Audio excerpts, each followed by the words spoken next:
um ministério que tem 26 mil plantadores de igreja no norte da Índia. Então, na Índia, tudo é muito grande. A missão nasceu por intermédio do nosso fundador-presidente, que é porto-riquenho, e é casado com uma carioca, que foi minha colega de treinamento na década de 90, na missão OM. E daí nasceu essa visão de dar suporte a plantadores de igreja, a missionários, a projetos especialmente em áreas onde Cristo não foi anunciado ou onde ele está sendo anunciado com perseguição. Então, temos esses dois braços. Investir onde Cristo não foi anunciado ou onde há perseguição. Não mandamos ninguém para o Ocidente e também não dizemos o que eles vão fazer.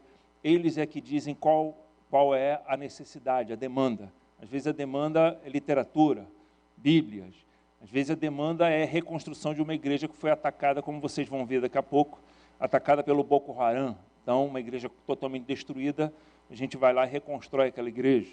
Poços, em muitos lugares do mundo, quando você se declara cristão, você perde muita coisa. Se não perde tudo, se não perder tudo, você pode perder coisas essenciais, como, por exemplo, acesso à água potável.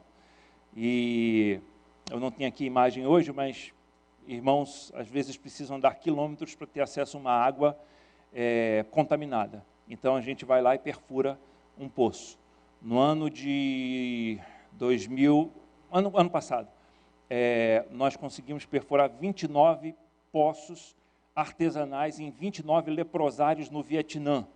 Uma seca devastadora tomava conta de boa parte daquele país e imagina o estado de um leproso não tendo água e tendo que cuidar de si mesmo, beber uma água contaminada. E por os versos 10 a 13.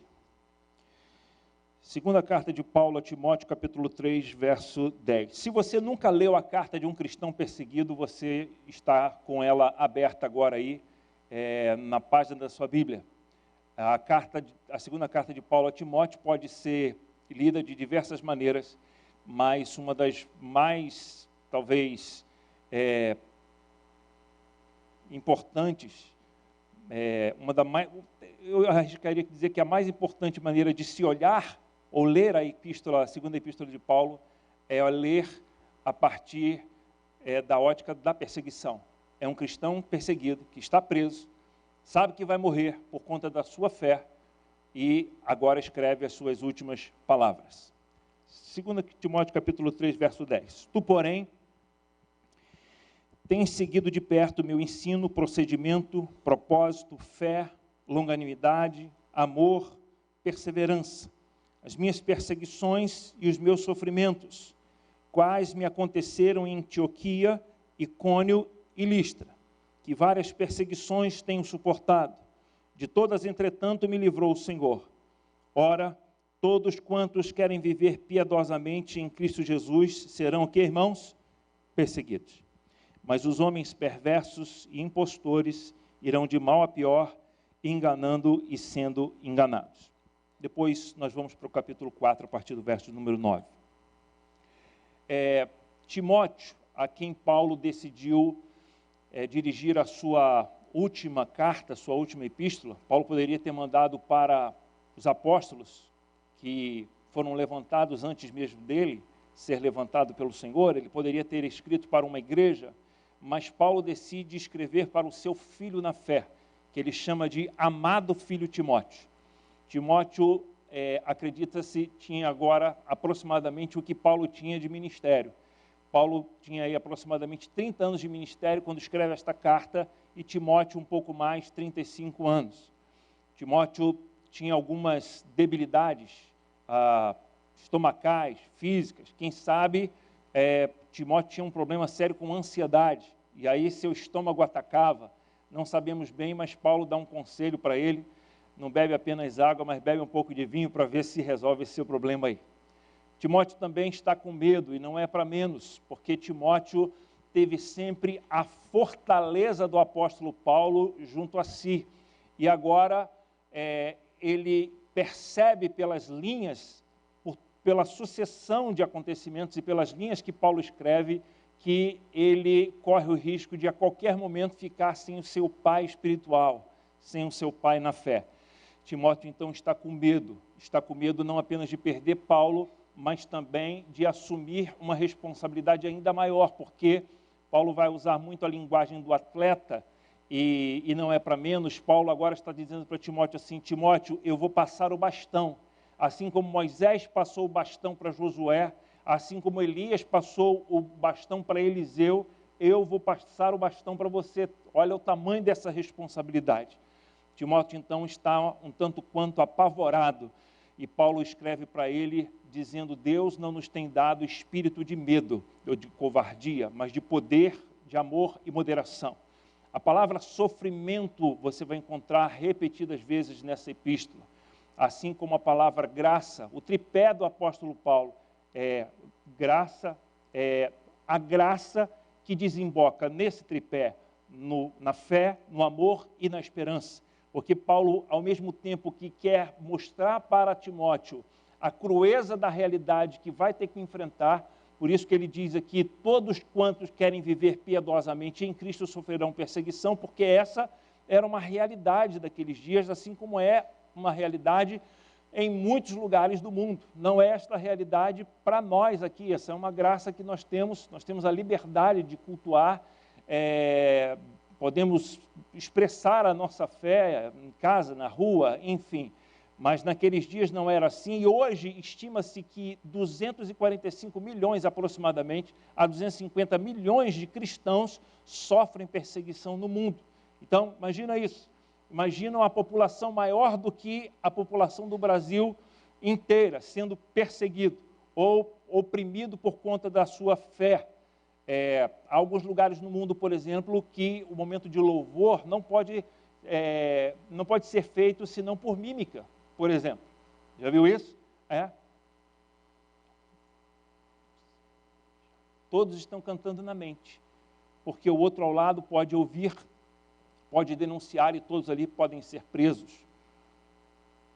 Nós apoiamos um grupo que trabalha entrando no Irã com pendrives.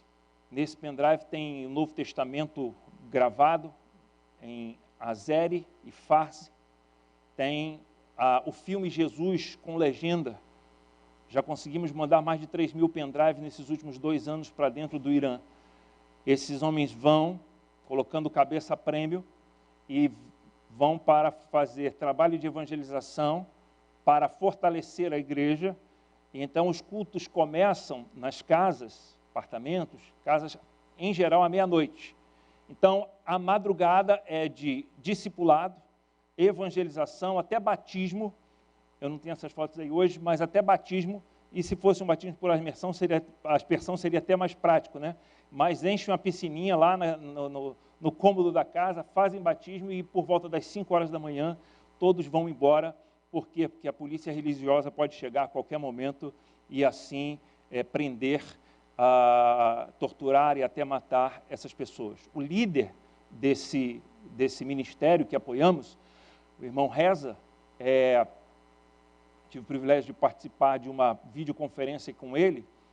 Ele foi preso porque estava distribuindo Novos Testamentos no Irã. 40 dias preso. Foi torturado, quebraram sua clavícula, 3 costelas e sua perna direita.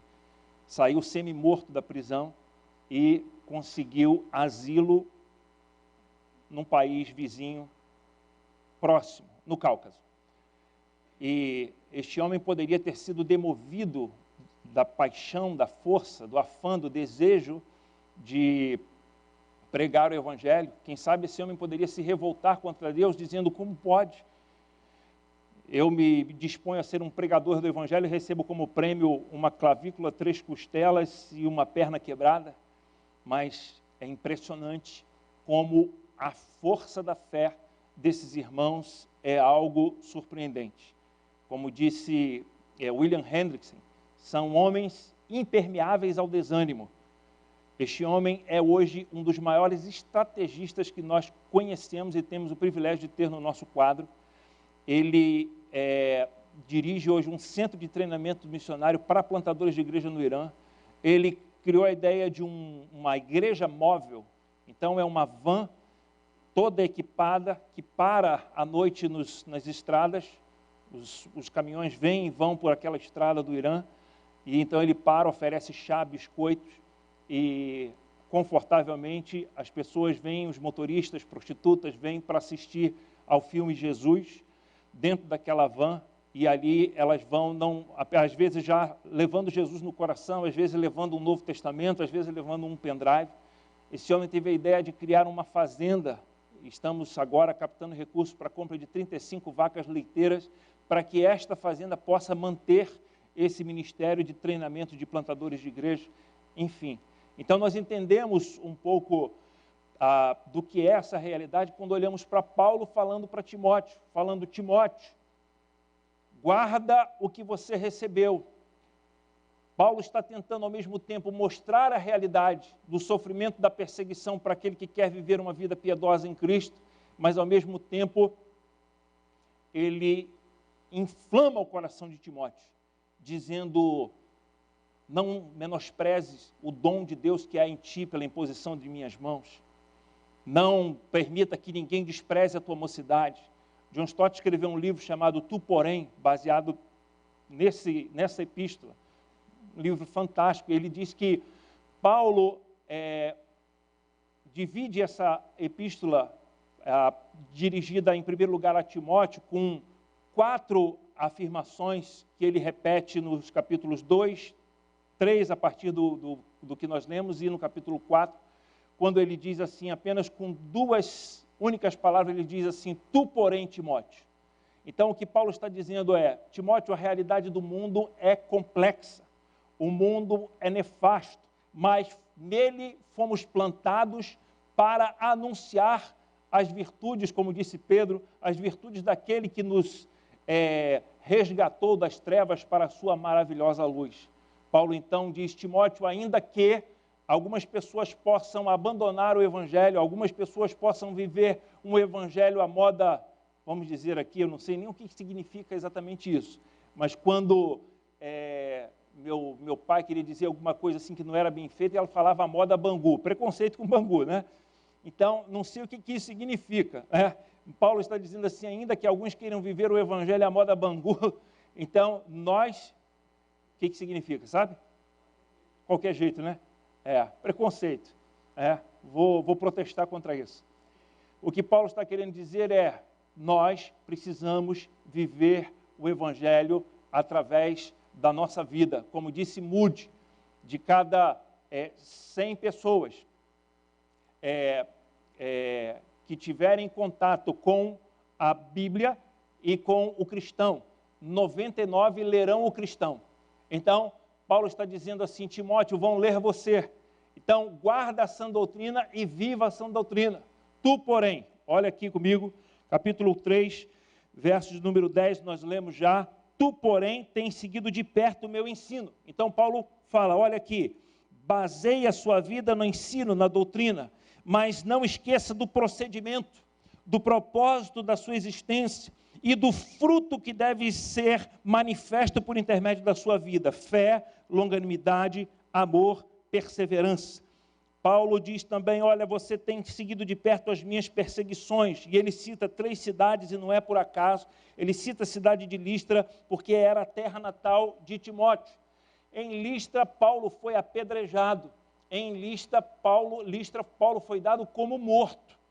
E é bem provável, acreditam os especialistas, que Timóteo tenha sido desafiado a abraçar o ministério a partir do que viu em Paulo, porque apesar do que viveu, do que sofreu, ele sobreviveu e deu continuidade ao seu ministério.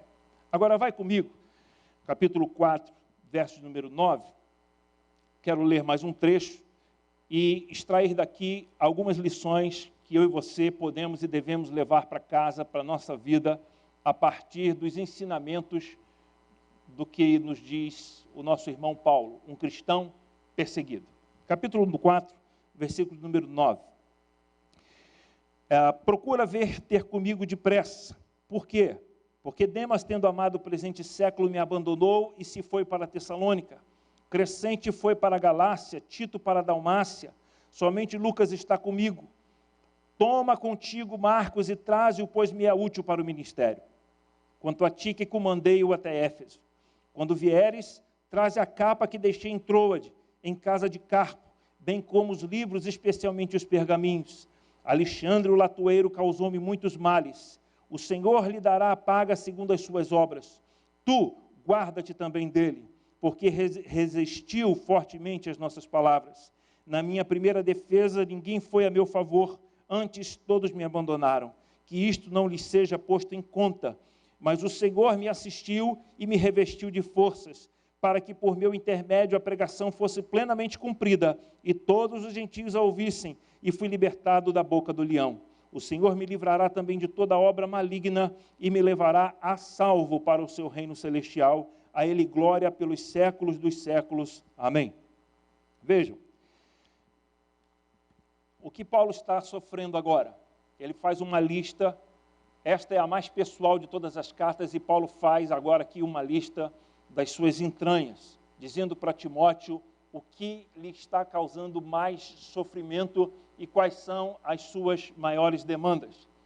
Paulo então diz: somente Lucas está comigo, toma contigo a Marco e traze-o, porque me é útil ao ministério. Eu particularmente acredito que, mesmo que Paulo e Marcos já tivessem consertado as coisas na relação deles, Paulo, sabendo que o seu dia se aproxima, ele queria reafirmar o seu amor.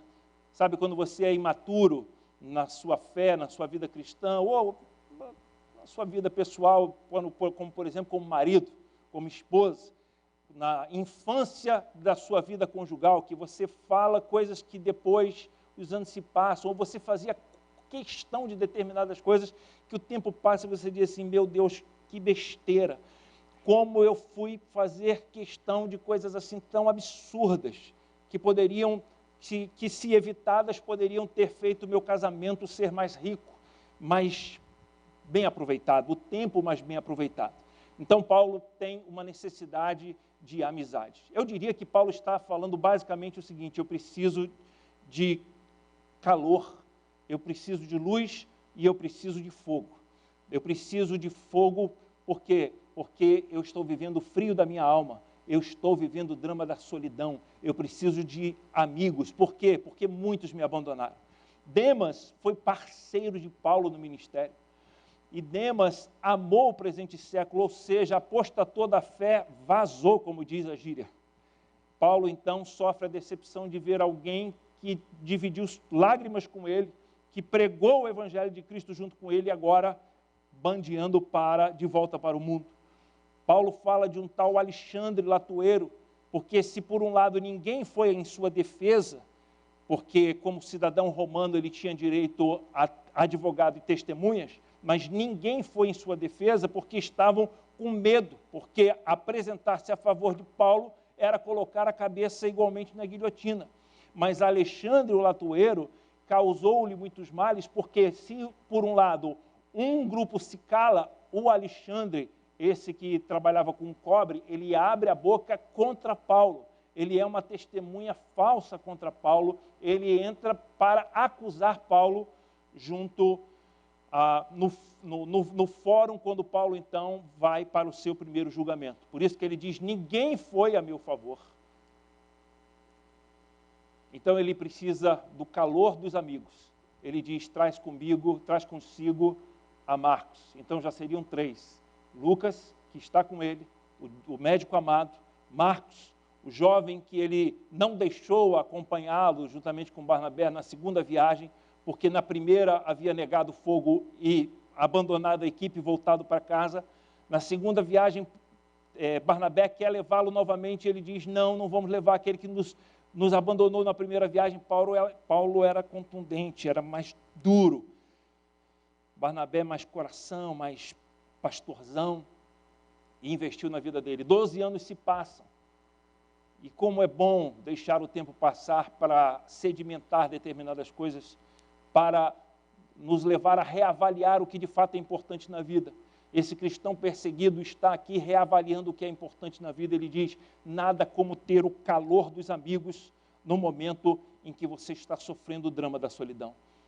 Paulo não apenas fala isso, mas ele fala que precisa de 3 elementos, 3 coisas importantes que ficaram na casa de Carpo.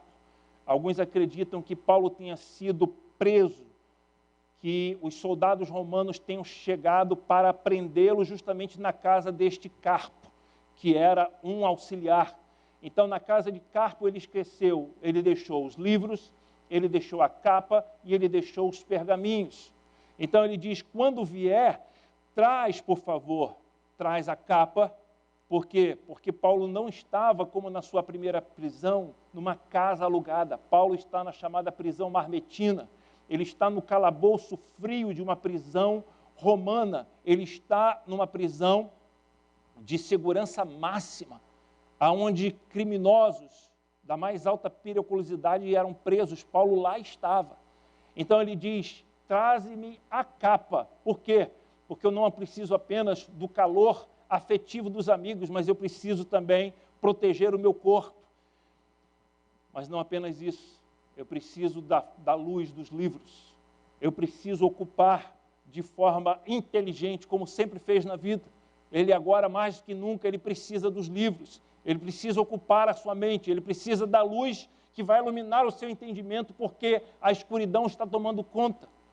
Paulo sabe que o seu dia se aproxima.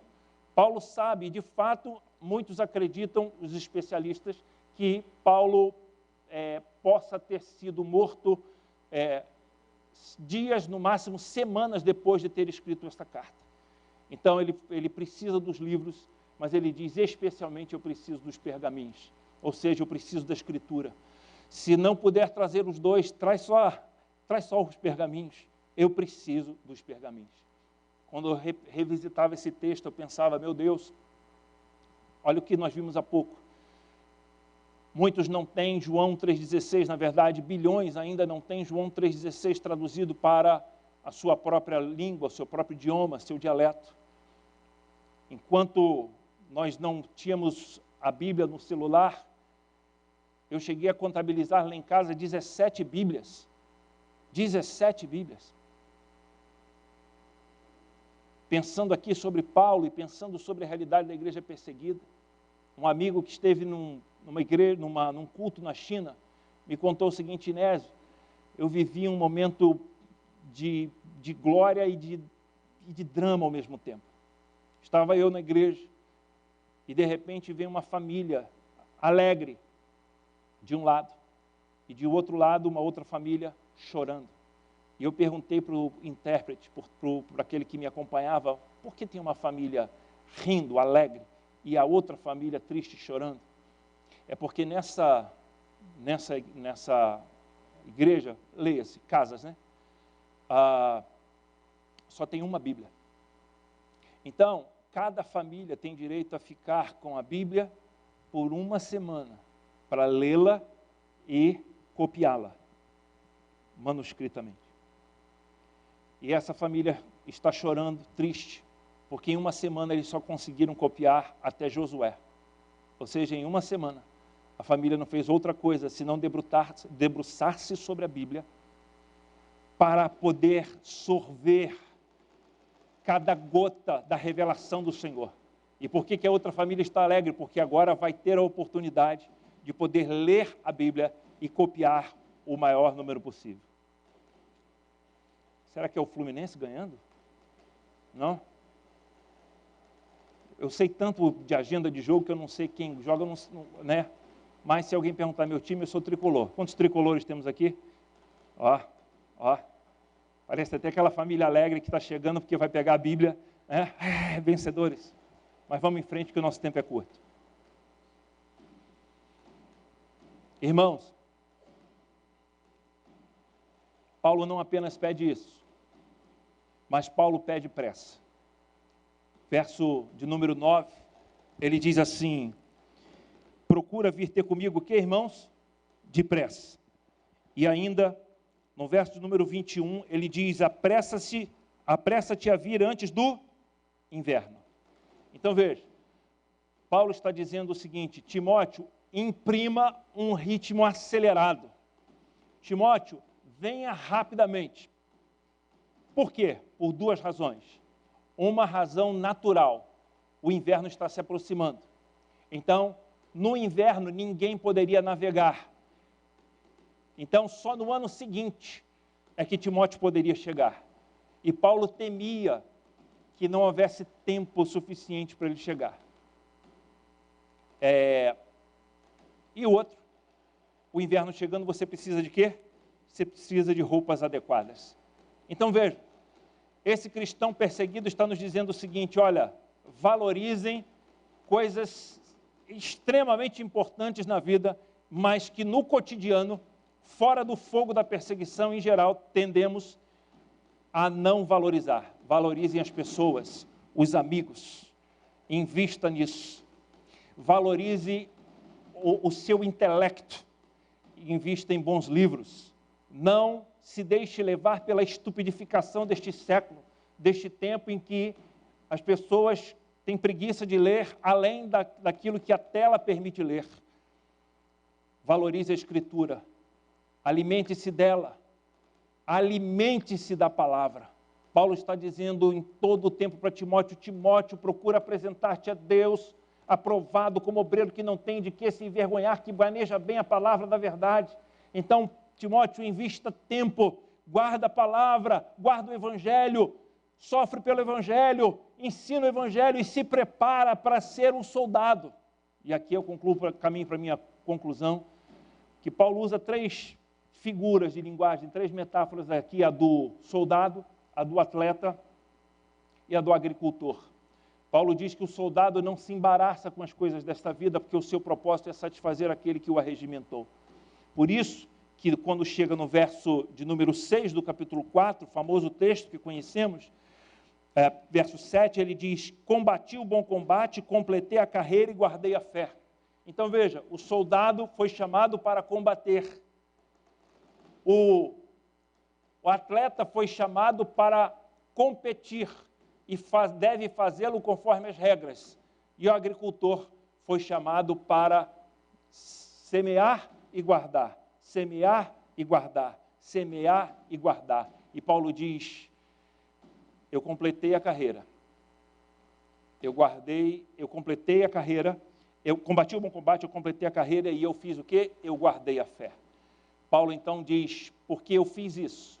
Porque eu fui um bom soldado de Cristo, porque a graça me alcançou e a graça operou na minha vida, eu então posso agora dizer que a minha obra e o meu trabalho está concluído.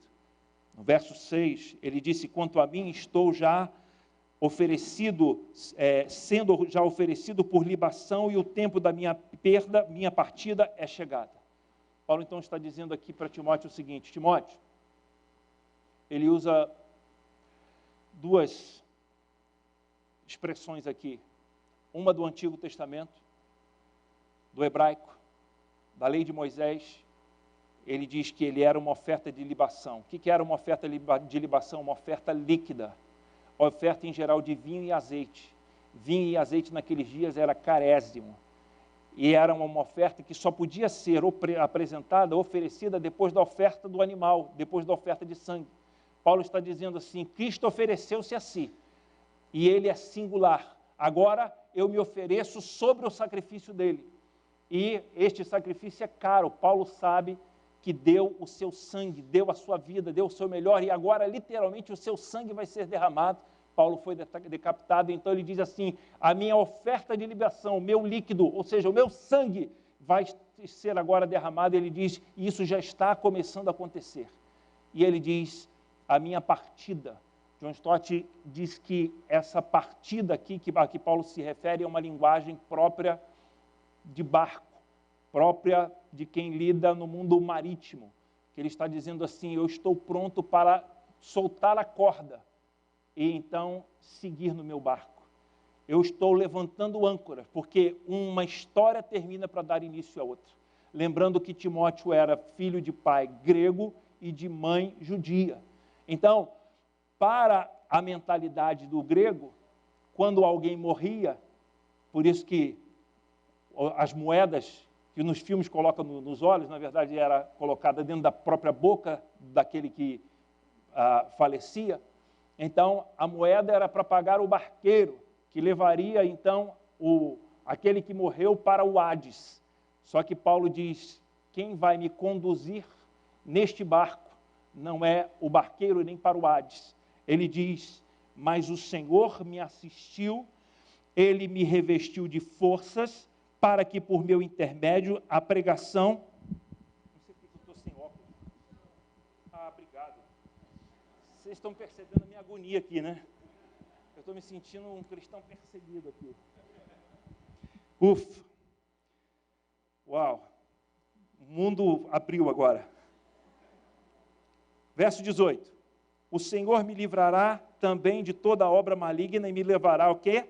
A salvo para o seu reino celestial. Quem é o barqueiro de Paulo? É Cristo.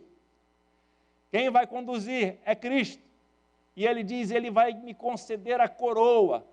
A coroa era algo, ainda que simples, galhos, folhas de louro, e depois de um tempo, folhas de oliveira, ainda que muito simples, era a maior honra alguém competir, um atleta competir e receber aquela coroa de louros. Era uma expressão de honra, assim como também um general romano, quando voltava depois de vencer a batalha, colocavam nele uma coroa de louros. Paulo está dizendo assim, quem vai conduzir o meu barco é Cristo, e quem vai colocar a coroa, quem vai me dar essa honra é o próprio Cristo. Então, queridos, um cristão perseguido tem muito a nos dizer. Um cristão perseguido pode nos mostrar que determinadas coisas não devem fazer parte das brigas do nosso dia a dia. Pelo contrário, devemos deixá-las de lado, valorizar pessoas, valorizar a Escritura, valorizar o nosso intelecto e não desprezar uma simples capa, porque essa capa que Paulo esqueceu na casa de Carpo agora tem peso de ouro. Ele pode ter a vida preservada ou um pouco melhorada por tão somente chegar à sua tão aguardada capa. Ou seja, valorize as coisas pequenas da vida. E por fim, aprendemos com um cristão perseguido como o apóstolo Paulo a ser uma rocha. Voltando a citar William Hendrickson, impermeável ao desânimo. Esse homem está na prisão. Ele agora não pede oração como costumava pedir nas suas outras cartas. Ele está dizendo assim, Timóteo, eu combati o bom combate, eu sei em quem tenho crido, também sei que é poderoso para guardar o meu depósito até o dia final, eu vou receber a coroa, e essa coroa eu vou receber de Cristo. Então, Timóteo, vale a pena seguir a Cristo. O que nós aprendemos com os irmãos, nós do mundo livre, da igreja livre, podemos aprender com esses irmãos da igreja perseguida, que eles não dependem de ter coisas ou de ter manifestações especiais para conservarem a fé em Cristo. Eles amam a Cristo e pronto. Conheci em Moçambique muita gente pobre, paupérrima, gente que veio para me ouvir naquela manhã, num culto, numa igreja coberta com saco preto, lona preta de plástico, 4 horas de culto. Pessoas que deixaram de pegar uma condução para ter uma moeda para ofertar naquela noite, naquela manhã. Pessoas com uma alegria como eu nunca vi na vida. Um culto cheio da presença de Deus. E ninguém estava vestindo Armani, pelo contrário. Então nós podemos aprender, e aprender muito. Valorizar o que temos e somos. E lembrar desses irmãos, não apenas nesse dia. Mas eu louvo a Deus, porque nessa noite, nesse dia, a nossa igreja abriu espaço, especialmente para nós pensarmos muito para além dos muros, e louvado seja Deus que Deus tem feito isso conosco, não apenas nos asilos, orfanatos, nos nossos vizinhos, mas além mar. Vamos para a nossa conclusão? Vamos lá, Tiagão.